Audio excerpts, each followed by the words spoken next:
duhagaze dusome amajambo y'ubugingo dusanga mu cete ca mbere Yohana yanditse iki gice ca mbere nyene turahera ku murongo wa 5 dushikane ku murongo w'10.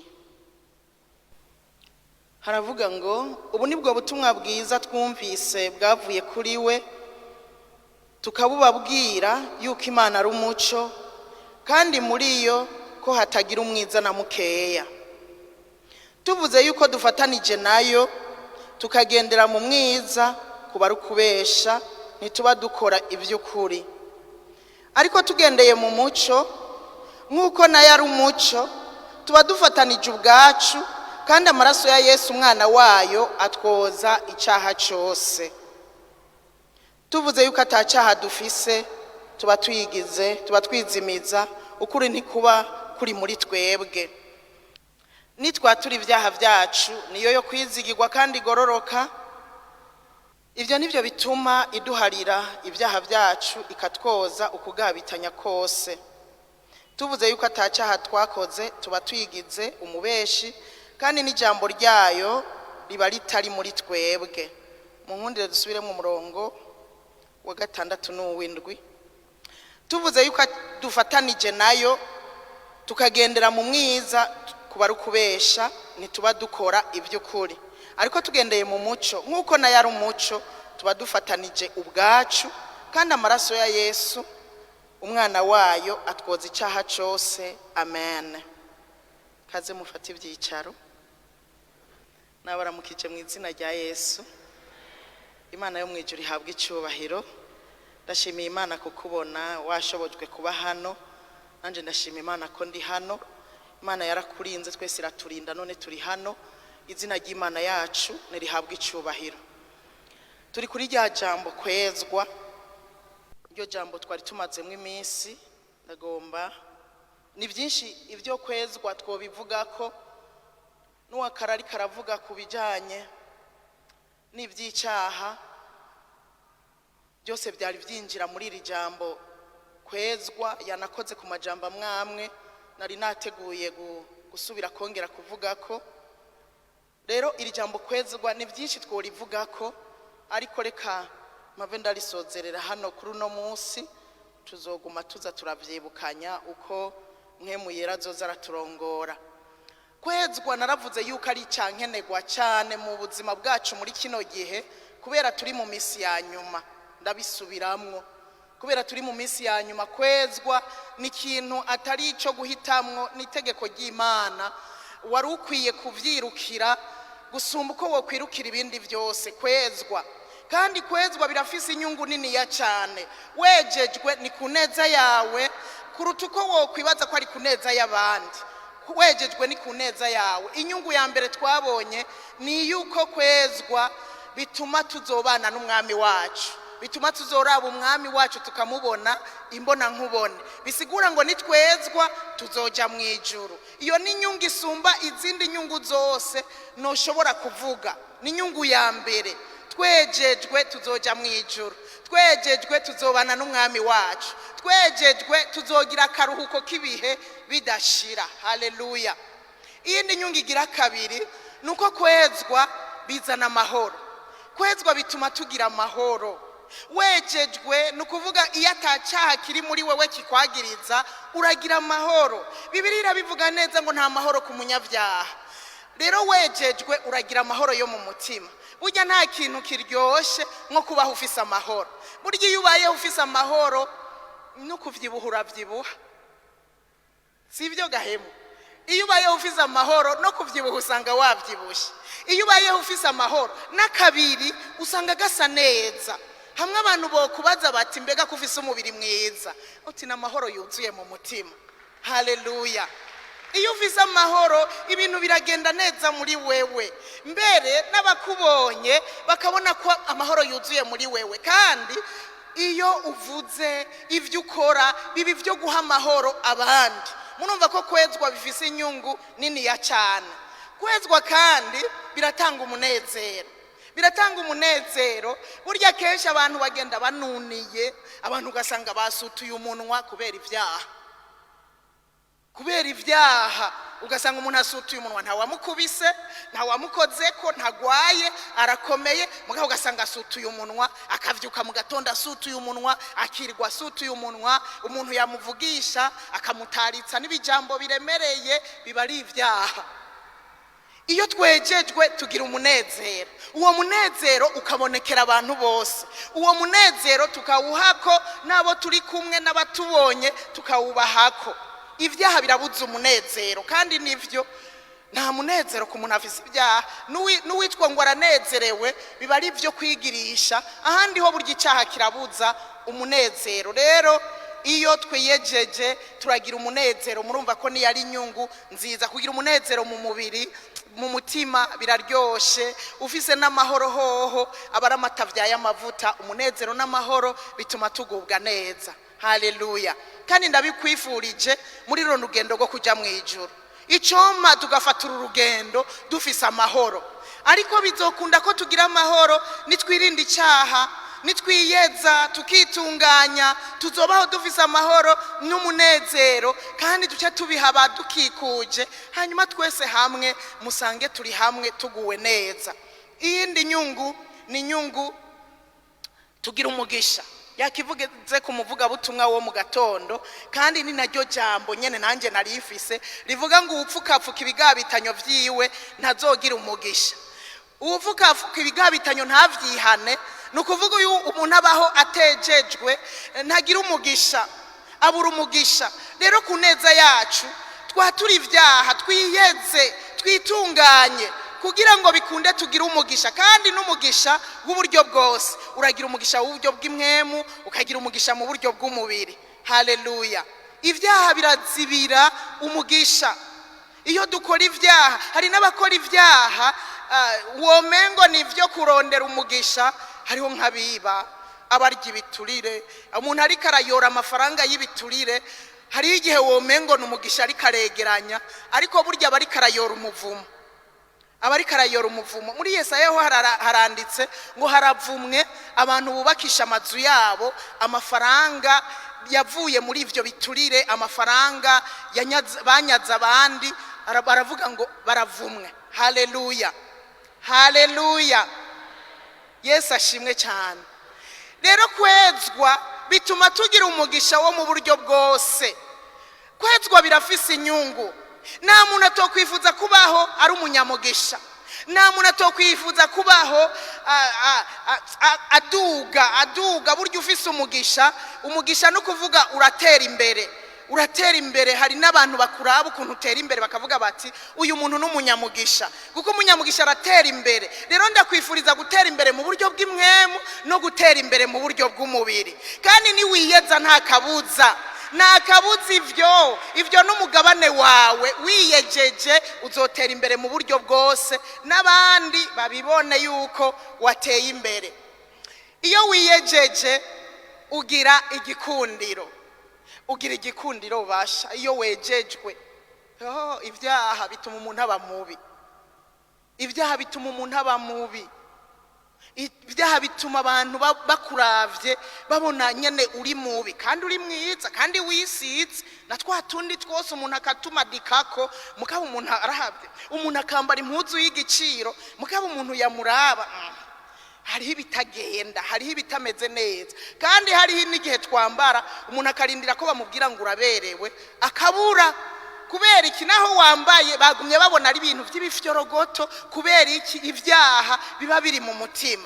Imana yo dufasha tukezwa, twoba beza, tukaba igikundiro imbere y'abantu, hamwe n'ukwanka atinda akavuga ngo mugabo naho ndamwanka. Nukuri ujya muntu nyene ni mwiza, nyene ni mwiza. Kubera iki? Ubwiza bw'Imana, igikundiro kiva ku Mana. Twejejwe tuzoba beza, abantu badukunde. Imana idufashe cyane. Haleluya. Nyene mugabo abadakundana nyene barabaho nyene, abantu badakundana. Ariko wejejwe vraiment muri rusangi benshi bashoboka baragukunda. Ariko iyo uri kwivyaha usanga nico kimwe no kuba kumuvumo, usanga nyene abantu bakwanka, bakuvuma, ugasanga nyene umuntu agenda ahaciye bagenda baravuma. mbere na ya mpwemu y'inyatsi ikunda gutera ibiganza bikora ivyaha. Hari abantu bakunda kuvuga ngo ndafise impwemu y'inyatsi, ndafise impwemu y'inyatsi. Uzobirabe neza uzoza usanga hariho ivyaha quelque part, kandi biharuka vyihana. N'impwemu y'inyatsi yo guturukira gute? Ntibikunda, ntibibaho. Ucubaho uguca umunyamugisha, ivyo ufashe bikagutungisha, ivyo uronse bikagutungisha n'abawe, ukabitanga ukaronka ibindi, ukabandanya kuba mu mugisha w'Imana. Haleluya. Iyo wejejwe uba wuguruye umuryango w'ikanguro muri wewe. Tuguma tubwirwa yuko mu Burundi ari igihugu kizotwara ikanguro. Hano mu ishengero ry'Urutare nyene dutegerezwa kwakira ikanguro hama tukaritwara ahandi. Ariko nagira ndababwire ngo tutihanye ivyaha ikanguro ntirishobora kwinjira. Nuwa kare yabivuze ko nawe nyene n'ijambo ryari ryarindi ngo nimwihane. Niyo majambo Yohana Umubatizi yari karabwira ishengero abantu bamujeko, arababwira ngo nimwihane muhindukire ivyaha vyanyu bihanagugwe, kugira ngo ibihe vy'impemburo bibone ingene biza, bibe n'ingene biginjira muri mwebwe. Nimwihane, nimuze twihane mu ishengero ry'Urutare, twihane ivyaha kugira ngo ibihe vy'impemburo vyinjire muri roshe. Nimuze twihane kugira ngo ikanguro ribone ukuntu riza. Jewe namavuga ko ari naco kiranga ikanguro. Iyo abantu bariko barihana ivyaha ku bwinshi bakavyihana, umuntu wese akagira inyota yo kwihana, mbere hari nibihe abantu babamwo ugasanga bariko barihana ku mugaragaro, ivyo bihe mukabibona biraje. Muze mumenye ngo ikanguro ririnjiye mu ishengero ry'Urutare. Haleluya. Ariko atakwihana ivyaha, wapi. Kwihana ivyaha rero no kuvuga ngo kwezwa n'umuryango wugururira ikanguro. Uzomenya ngo umutima wanje, ubugingo bwanje burinjiye mu ikanguro, hamwe wumva atana kantu n'iminota 5 komara muri wewe, hamwe uca wihana ubwo nyene akantu kaguye mu kumva wo kwihana, kandi ukumva nta mwanya munini vyomara, atari bimwe umara n'umunsi, atari bimwe umara n'ukwezi, umwaka wose umuntu agendana ivyaha. Ikindi naco, iyo ibihe vy'ikanguro vyinjiye umuntu arihana agahindukira vy'ukuri, arahindukira no kuvuga ngo acaheba yanzira yari karacamwe, no kuvuga ngo guheba gose icyaha wahora ubona kikwanduza ukagiheba gose, hanyuma ugahindukira nyene vya bindi ukabura bihevye. Ibihe vy'ikanguro biba vyinjiye muri twebwe. Rero ivyo bihe turabikeneye vyugururirwa. Ibi bihe vyugururirwa no kwiyeza no kwihana. Ubuherutse narababwiye ngo nukuri atari wewe wiyejeje nta ukweza, uko nta wuzi ibiri mu mutima wawe, nta wuzi ivyo ugenderamwo, nta ubizi. Yaba ivyaha dukora vyaseruka ha ku ruhanga, mwibarabara ntitwosubiye kuhaca, twogumye mu mazu, kuko ivyaha tugenda dukora abantu babisoma ngaha ku ruhanga muravyumva namwe ko twoba tugowe. Ariko biri ndani mu mutima, kandi mu mutima wawe Bibiliya iravuga ngo niwisuzume niwe wiyizi, urazi uko uhagaze, urazi ivyo wiyumvira, urazi ivyo uba mu vyo ugenderamwo, wisuzume neza. Hanyuma abari wewe wiyeza, abari wewe witunganya. Ndongera ndavuga ngo twizigame rero, dufashe ingingo yo kwiyeza, duce twizigama, twirinde. Ni wewe wirinda, ni wewe wizigama. Nta n'umugabo yozigama umugore ngo amurinde icyaha, nta n'umugore yozigama umugabo ngo amurinde icyaha. Abana turabakunda kandi cyane, ariko ntidushobora kubazigama n'ingufu zacu ngo tubarinde ivyaha bikunde. Abana bacu navuze ngo barimwe mwizigama, barimwe mwirinda. Na twebwe ubwacu twizigame, twirinde. Nta wundi muntu n'umwe yoshobora kubidukorera. No kwiyeza biraba twebwe. Niwe uzi ivyo uba wakoze, niwe uzi bikugora, niwiyeze. Haleluya. Tusomye amajambo y'Imana avuga kugendera mu muco. Buryo iyo twiyejeje, buryo umuntu agendera mu muco, nukugendera mu kuri, nukugendera mu mwidegemvyo. Haleluya. Muririmbyi yararirimbye aravuga ngo yadutuye imitwaro yaduhetamishaga, none tugenda twemye. Amaze kudutura imitwaro yatuma tugenda twunamye. Erega umuntu arashobora guhetama atari kubera yagondamye uku, ariko agenda yunamye, kandi ziba ari isoni z'ibyaha. Ariko Yesu amaze kuza yadutuye imitwaro y'ibyaha byaduhetamisha. Uyu munsi tugenda twemye. Kugendera mu muco rero ni ukuvuga ngo kugendera mu mwidegemvyo. Ni ukuvuga ngo iyo twiyejeje umuntu agenda yidegemvya, agenda yemye. Haleluya! atacatinya, atabwoba ku kazi, atabwoba mwibarabara, atabwoba. Umwana kema imbere y'umuvyeyi kuko azi ko atajwi rimwagiriza ikibi imbere y'umuvyeyi. Umugabo akema imbere y'umugore, umugore akema imbere y'umugabo, akamenya ngo mu mutima ntajwi rinyagiriza ikibi, mfise umwidegemvyo. Umwe wese akidegemvya imbere y'uwundi kubera atajwi riba rimwagiriza ikibi. Ibihe byo kwezwa bituma twidegemvya, bituma tugenda twemye. Haleluya! Ibyaha navyo bituma tubundabunda, umuntu akabundabunda, umuntu akaburiya kwigwa.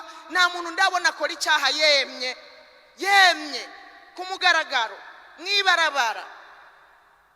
Emwe si benshi, hariho n'ibyaha ego urashobora kubesha mwibarabara ariko iyo biri muri wewe ntushobora kugenda wemye. Twasomye rero aya majambo y'Imana avuga ngo Imana yacu n'umuco, Imana yacu n'umuco. Tuvuze rero ko tugendana n'Imana, tuvuze rero ko dukorana nayo, tuvuze rero ko turi abakozi bayo, tuvuze yuko tugendera muri yo, twari dukwiye tuba tuvuze yuko tugendera mu muco, kuko Imana yacu nayo ni umuco. Ariko iyo tubiririmba tukabivuga ngo tugendana n'Imana, turabi Imana, turabakozi bayo, ariko tutariko tugendera mu muco, tuba turiko turayibesha. Nituba turabayo, nituba turabakozi bayo, tuba turabakozi b'uwundi muntu, kuko iyo n'umuco kandi igomba ko abayikorera bayikorera mu muco, igomba ko abayo bagendera mu muco. Haleluya! Kandi niyo turiko turavuga ngo nta cyaha dufise, ngo tuba turiko twigira ababeshi, nukuvuga ngo kwezwa umuntu wese biramuraba. Haleluya! Haleluya!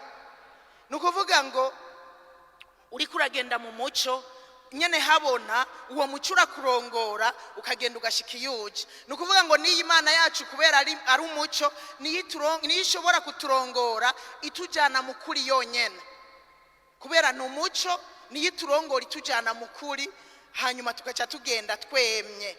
Iturongorera mu bintu vyiza. Nukuvuga ibikorwa bikorekera mu muco biba ari ibikorwa vyiza, ibikorwa vy'ukuri, ibikorwa bitunganye, nivyo bikorwa biba bikorekera mu muco.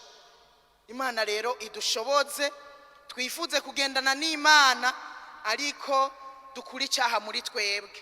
Nimba twifuza kugendana n'Imana dukuri icyaha muri twebwe, twezwe dutunganywe, tubabera nk'uko nayo ari yera. Dufatanye nayo turabera, dufatanye nayo turi mu muco, kuko nayo ni umuco. Niwo wovuga ngo urakunda Imana ukigendera mu byaha, ukinezerererwa ibyaha, ubikora rimwe kabiri gatatu ukabisubiramwo. Niwo wovuga ngo urakunda Imana. Nukuri Imana iratwumviriza iyo turiko turabivuga, mugabe ikavuga ati uyu muntu ariko avuga ngo arankunda gute kandi mbona ari umugenzi w'icyaha. Ntushobora kuba umugenzi w'icyaha ngo ube n'umugenzi w'Imana. Ikaturaba, ikatwihweza tubiririmba, ikatwihweza tubivuga, Mana ndagukunda, mugabe icyaha kiri muri twebwe Imana irumigwa. Ituravye iri mwijuru irumigwa, iriko iratwumva irumigwa, ikavuga ati yoba umugenzi wanje, akongera akaba umugenzi w'icyaha, ikabona ko turiko turayibesha, buba ari uburyarya imbere y'Imana. Haleluya! Amaraso ya Yesu niyatwoza ico ry'ivyaha. Ni mukwiyeza, nico kintu ca mbere navuze utegerezwa kwiyezesha. Niyo sabuni imara ivyaha, yoza ivyaha, n'amaraso ya Yesu Kristo niyatwoza ico ry'ivyaha. Mwisezerano rya kera namye nsoma mu Balewi mu gice ca 4, mwisezerano rya kera kugira ngo basabe imbabazi kubw'ivyaha bakoze. Barafata ikimazi ari umwagazi w'intama bakaja kuwutanga kw'ikimazi. Hanyuma uwo mwagazi w'intama bawurambika ibiganza ku ruhanga, ku mutwe wayo, rumva arahereje umwagazi w'intama ivyaha. Hanyuma umuherezi nawe agaca afata amaraso, bagaca bayikerera, agaca afata amaraso ya wa mwagazi w'intama akayasiga ku mahembe y'igicaniro.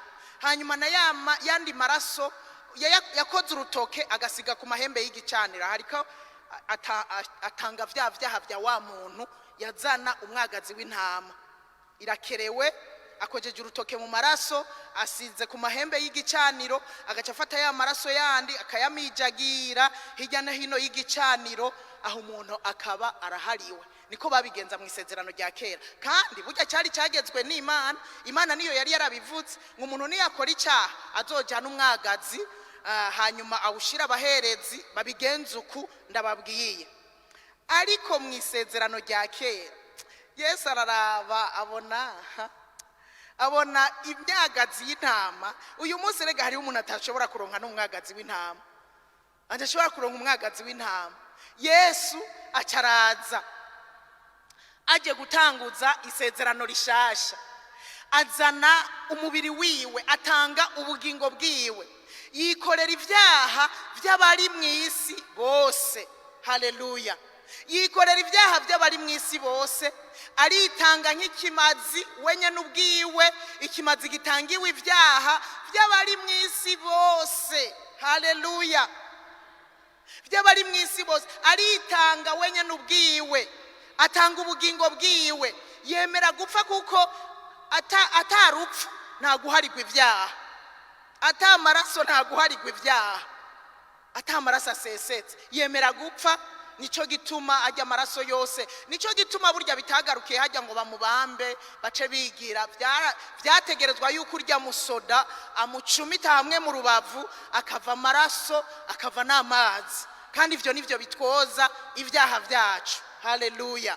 Yesu yarakoze kuza kwitanga rimwe gusa, agatanga ubugingo bwiwe, aritanga, akora byose hamwe. Yitanga nk'ikimazi, ariko kandi yinjira hera hahera nk'umuherezi agiye gutanga umubiri wiwe. Nico gituma uwandikiye Abaheburayo yavuze ngo Yesu n'umuherezi aruta Aroni. N'umuherezi, Aroni ni sekuruza w'abaherezi bose, ariko Yesu yaje ari umuherezi aruta Aroni.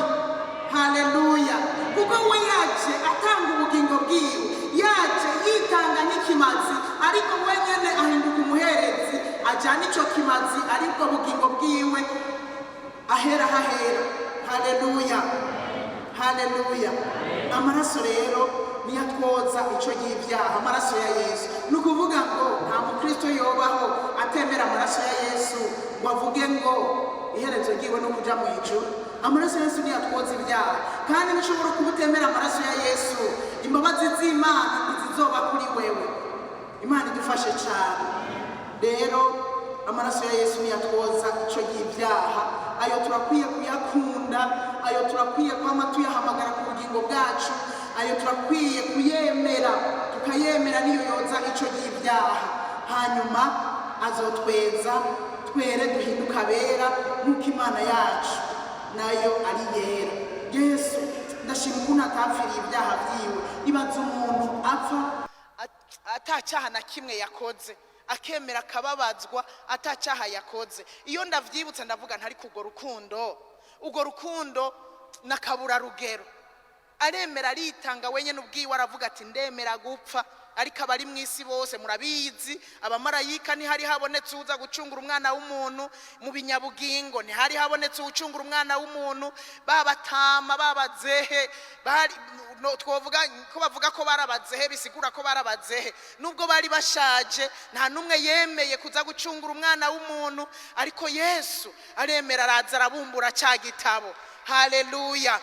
Haleluya! Yesu aremera, araza atanga ubugingo bwiwe kugira ngo jewe nawe dushobore gukira. Imana idufashe cyane. Haleluya! Dusomye mu cete cya mbere, Petero yanditse mu gice cya mbere, haravuga ngo twahamagawe kubabera narigeze kubivuga ko yuko icyo Imana itugomba ko icyo yaduhamagariye nuko tubabera n'iki tugomba ko. Ijambo ry'umutwe rivuga ngo Petero igice cya mbere, icete cya mbere cya Petero igice cya mbere umurongo wa 13, n'ijambo ry'umutwe rirabivuga neza, rivuga ngo twahamagawe kuba abera. Umurongo wa 13 uravuga ngo nuko rero, urumva ko twahamagawe kuba abera, nuko rero mukenyere mu mitima yanyu, mwirinde ibiboreza, mwizigire rwose ubuntu muzozanirwa mu kuzohishurwa kwa Yesu Kristo. Haleluya. Twahamagawe kubabera, tubihagararemwo, dukenyere mu mitima yacu, twirinde ikintu cyose cyo twandavuza, ariko duhagarare twizigiye ubuntu tuzozanirwa mu kuzohishurwa kwa Yesu Kristo. Nukuvuga ngo ubayeho wejejwe, umenye ngo mu kuzohishurwa kwa Yesu Kristo uzoba uhagaze neza, uzoba uhagaze neza, uzoba muri babandi bamusanganira. Haleluya. Umurongo wa 14 uravuga ngo mumere nk'abana bagamburuka, nimwishushanye no kwifuza kwanyu kwa kera ko mu gihe cyo kutamenya kwanyu. Uwandikiye Abaroma nawe 12 umurongo wa 2 yababwiye ngo muhinduke gose mugize imitima misha, kugira ngo umuntu wese amenye ivy'Imana igomba. Muhinduke gose mugize imitima misha, nukuvuga ngo nitwishushanye n'ivya kera, yamara duhinduke gose tugize imitima misha. Niko havuga, niko hatangura, nimwishushanye n'ivya kera, nimwishushanye n'ivy'iyisi, yamara muhinduke gose mugize imitima misha. Aha naho yavuze ngo Petero mumere nk'abana bagamburuka, nimwishushanye no kwifuza kwanyu kwa kera ko mu gihe cyo kutamenya. Hari ibintu twagenderamwo kera mu gihe cyo kutamenya, mu gihe cyo kudatahura no kudaha agaciro igikorwa Yesu yakoze, kubera tutabitahura nyene. Hari ibyo twagenderamo, ariko tumaze kubitahura hari ibyo twahevye, nitugasubire kwishushanya navyo bya bindi byo mu gihe cya kera cyo kutamenya kwacu, nitukabisubiremwo. Umurongo wa 15, ariko nk'uko yabahamagaye ari yera, namwe abariko muba abera mu ngeso zanyu zose. Kuyaduhamagaye ari yera, natwe bariko tumera mu ngeso zacu zose. Mu ngeso zacu tubabera, mu nyifato zacu tubabera, uko tubayeho tubabera, kuko Imana yacu nayo ni yera. Kuko vyanditswe ngo umurongo wa 16 ngo mubabera kuko nanje nduwera. Niyo yavyivugiye yuko dukwiye kubabera kuko nayo ari yera. Umurongo wa 17 uvuga ngo kandi iyo mwambaza ko muyitaso, ari izocira umuntu wese urubanza rukwiranye n'ivyo yakoze, itarobanuye ku cyubahiro. Mumara igihe cyo kubinyambukira mutinya mujugumira.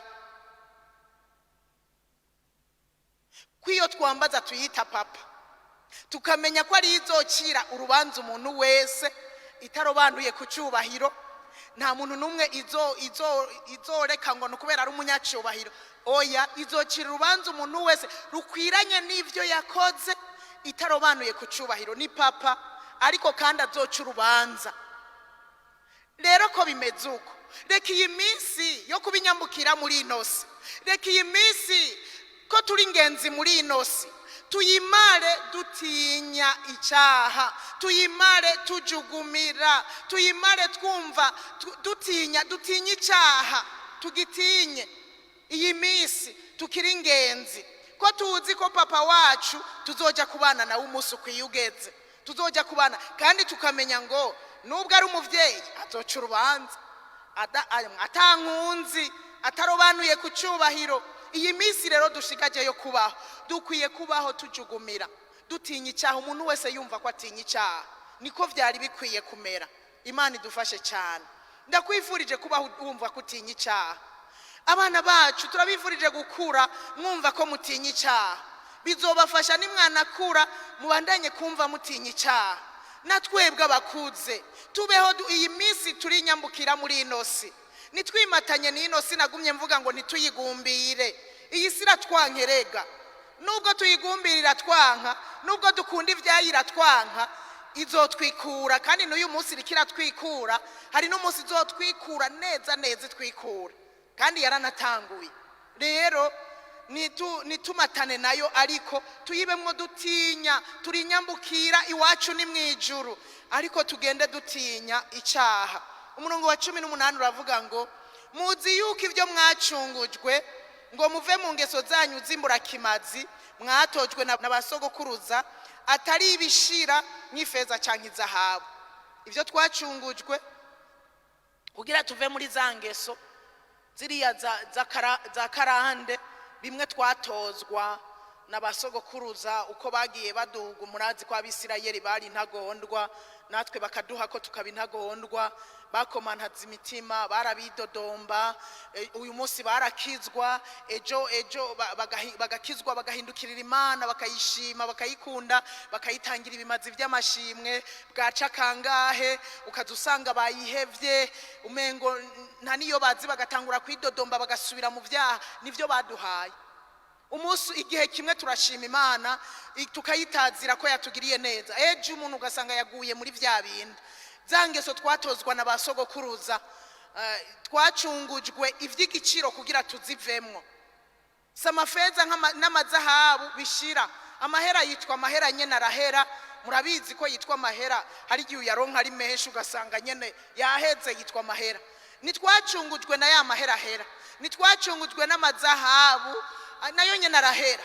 Ariko murongo wa 19 mwacungujwe n'amaraso y'igiciro, mwacungujwe amaraso y'igiciro kinini nk'ay'umwagazi w'intama atagira agasembwa canke ibara, niyo ya Kristo. Twacungujwe amaraso y'igiciro. Ko bimeze uko rero, reka iminsi turi no mwisi nk'inyambukira tuyimare dutinya, tuyimare tujugumira. Iki kirakwiye gutuma twokwiyeza, iki kirakwiye gutuma twotinya icaha, twibutse yuko amaraso yaducunguye ari ay'igiciro kinini ya cyane. Samaraso yavuye mu mpene, samaraso y'intama, oya, ariko n'amaraso yavuye mu bugingo bw'umuntu. N'umuntu yitanze kugira ngo dushobore gukira. Ibi tuvyibutse, twari dukwiye kumva ngo kuvyukuri ko Yesu yitanze, ndakwiye kumva notinya icaha, ndakwiye kumva nozibukira icaha. Imisi yo kubaho ndi nyamukira muri ino si, murabizi ko atari iwacu ni mwijuru. Haleluya. Kadusimbire ku murongo wa 21 harimwo havuga ngo mwebwe abo yahaye ukwizera Imana niyo yamuzuye mu bahapfuye ikamuha ubwiza. Nico gituma ukwizera kwanyu n'ivyizigiro vyanyu biba ku Mana. Icari gikwiye nuko ukwizera kwacu, ivyizigiro vyacu biba mu Mana, tukaguma duhagaze neza dushikamye, gutyo bizoturinda usanga twakikamye ngo tuje mu vyaha. Imana idufashe cyane, Imana idushoboze cyane kwirinda tubabera, kuko Imana yacu nayo ni yera. Kandi ibyo twacungujwe n'amaraso y'igiciro kinini yaguze ubugingo bw'umuntu. Rero nitukongere kumusubiza ku musaraba, nitukongere kumubabaza, kumutoneka muri za nkovu. Bijya byose byabaye kugira ngo jewe nawe tuve mu vyaha, dushobore gukira. Nico gituma icyari kidukwiye umunsi ari kwirinda ivyaha, tukezwa nk'uko Imana yacu na yari yera, natwe tukababera. Kandi ivyo navuze ngo niwe ubikora kuko niwe wiyizi. Imana idufashe cyane. Haleluya. Tubabera kuko Imana yacu nayo ni yera. Nukamusubize ku musaraba. Ndagomba ngo dusenge Imana yo mwijuru idushoboze cyane. Bibiri iravuga ngo ahanyene muri icete cya mbere cya Petero, haravuga ngo igice cya 2 umurongo wa 25, haravuga ngo kuko mwari muzimiye nk'intama, ariko none mwagarutse ku mwungere w'ubugingo bwanyu, kandi niwe nyene abujejwe. Kera twari tuzimiye nk'intama, kera twari twazimiriye muri vya bindi, ariko uyu mwungere nyene niwe yitanze. Uyu munsi uyu mwungere ni wajejwe ubugingo bwacu, bisigura ngo iyo dusubiye mu vyaha tuba turiko turikura mu maboko y'umwungere. Nkaho uriko uravuga ati mbisa nturi umwungere wanje, jewe ntunjejwe, umuntu agasubira kugenda kuzimira nk'uko twari tuzimiye kera. Oya, noneho nagira ndakwibutse yuko dufise umwungere mukuru ari we Kristo Yesu, ni wajejwe ubugingo bwacu. Nitukave mu maboko yiwe, nitukave mu biganza vyiwe ngo tugende gukora ivyaha, ngo tugende muri vya bindi. Oya, niturikiri bamwe ba kera bari bazimiye, batagira iyo baja niyo bava, tutagira n'Imana rurema. Uyu munsi twitwa ko turi abana b'Imana isumba vyose, tukaba dufise umwungere w'ubugingo bwacu, kandi ni wanabujejwe uyu munsi. Nagira ndagusabe ngo ukaba wari waramuvuye mu maboko, ugarura ubugingo bwawe mu biganza vyiwe. Niwe mwungere ajejwe ubugingo bwawe, na n'uyu munsi yicaye iburyo bwa Data, aguma yamama, aguma dusabira. Wewe wamuvuye mu maboko kubw'ivyaha kumbure umazemwo iminsi, na n'uyu munsi ateze ibiganza. Niwe mwungere ajejwe ubugingo bwacu.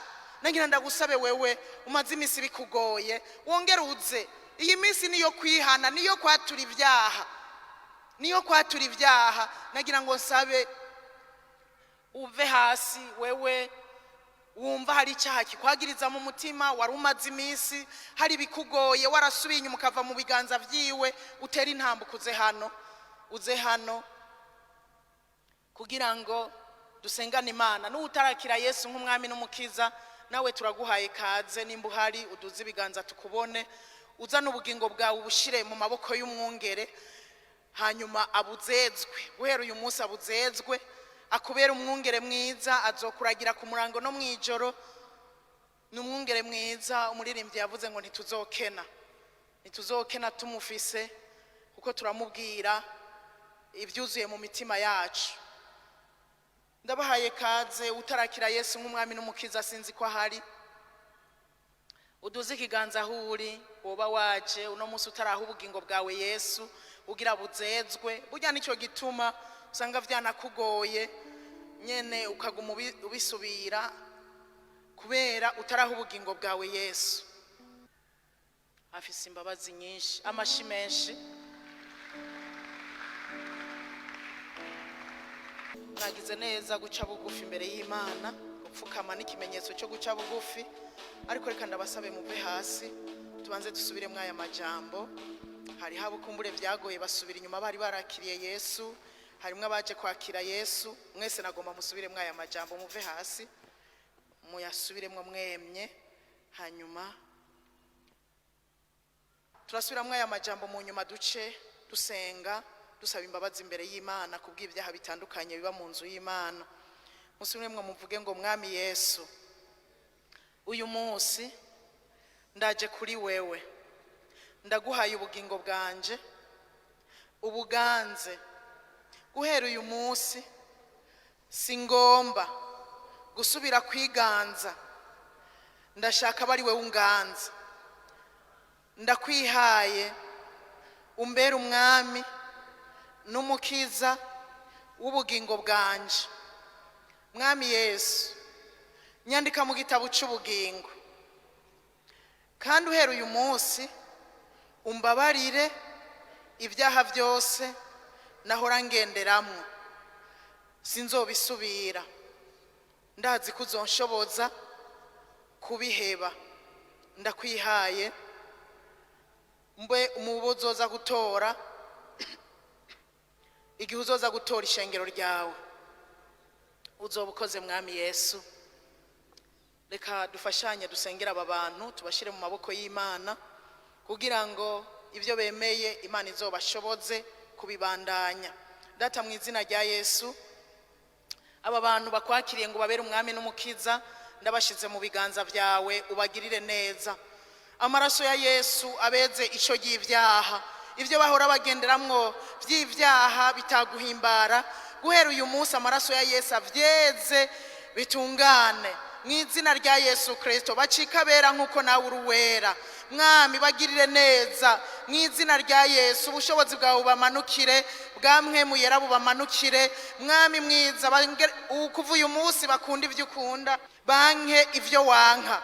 mwami Yesu bagirire neza, ubafata ukuboko ntibazosubire inyuma ukundi, ubashoboze gukunda ijambo, ubashoboze gukunda kuba mu nzu y'Imana, ubashoboze gukunda kubana n'abera. Uzoba ukoze cyane, ubagirire neza umwe wese mwami yakwakiriye, umugirire neza, uzoba ukoze cyane Mana yacu nziza. Umushoboze kubandanya urugendo kandi ndabasabira kuzorangiza neza mu izina rya Yesu Kristo.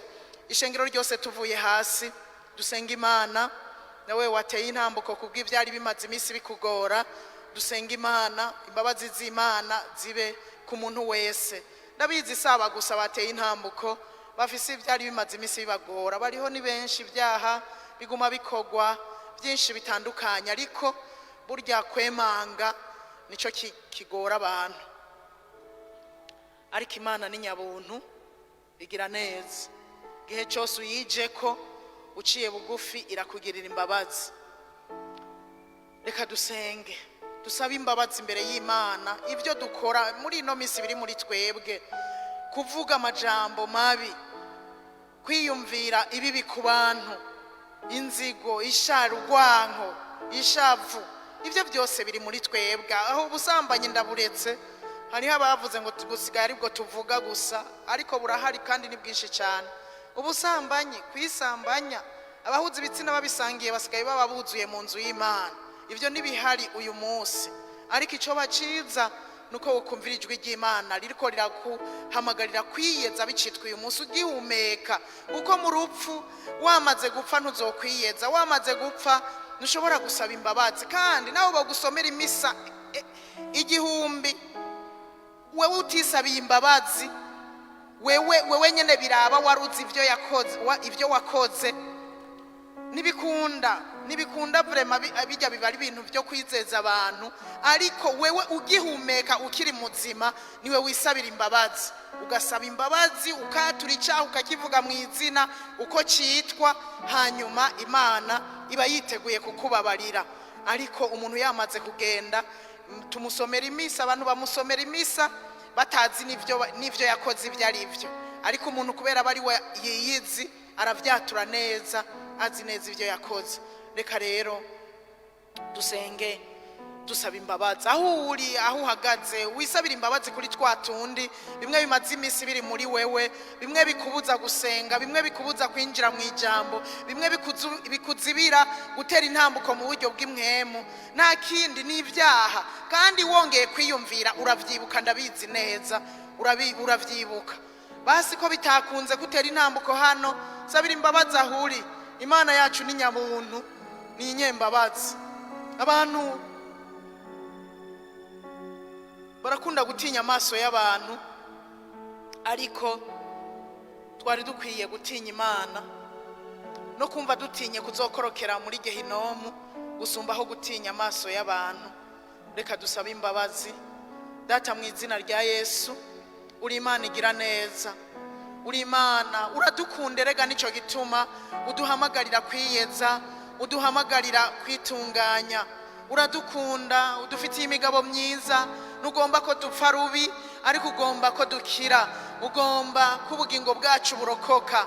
Mu izina rya Yesu turi hano, ndasabye ngo imbabazi zawe nyinshi zibe ku muntu wese ari hano yari amaze iminsi agendera mu byaha byiwe, ibyaha bitandukanye. Mu izina rya Yesu hari ibyabosha abantu byabizingiriye ko bama bariko barabisubiramwo uko bukeye uko bwije. Mu izina rya Yesu imbabazi zawe zibe kuri uwo muntu wese kumbura atashoboye gutera intambuko, ariko azi neza yuko hari byari bimaze iminsi bimugoye bica mu karimi, bimugoye by'ivyiyumviro byo mu mutima, bimugoye by'ubusambanyi, bimugoye ibyo kwisambanya, kwifuza gusambana. Ibyo byose Bibiliya iratubwira ko ari ibyaha. Mu izina rya Yesu abarya ibiturire, abiba mu buryo butandukanye, abagavura ukunakuriya, ibyo byose ni ibyaha. Ishavu ryo mu mutima, imyidodombo, ibyo byose ni ibyaha. Kwankana, ibyo byose ni ibyaha biba mu mitima yacu. Mana yacu nziza, uri umunyabuntu, uri umunyembabazi, uduharira ibigabitanyo byacu. Umuntu wese ariko aragutakambira, unyumva uri mu ijuru umugirire imbabazi. Uzoba ukoze cyane Mana yacu nziza, imbabazi zawe zamaho ibihe byose. Ndakwinginga ngo umuntu wese amaraso ya Yesu amweze amutunganye twese hamwe, amaraso ya Yesu atweza dutunganye, imbabazi zawe zituboneke ko mu gihe nk'iki mu izina rya Yesu, hanyuma tuba bemewe imbere yawe. Uzoba ukoze cyane, nuko turagukomeye amashyi menshi, icubahiro kibi cyawe mu izina rya Yesu Kristo, amen.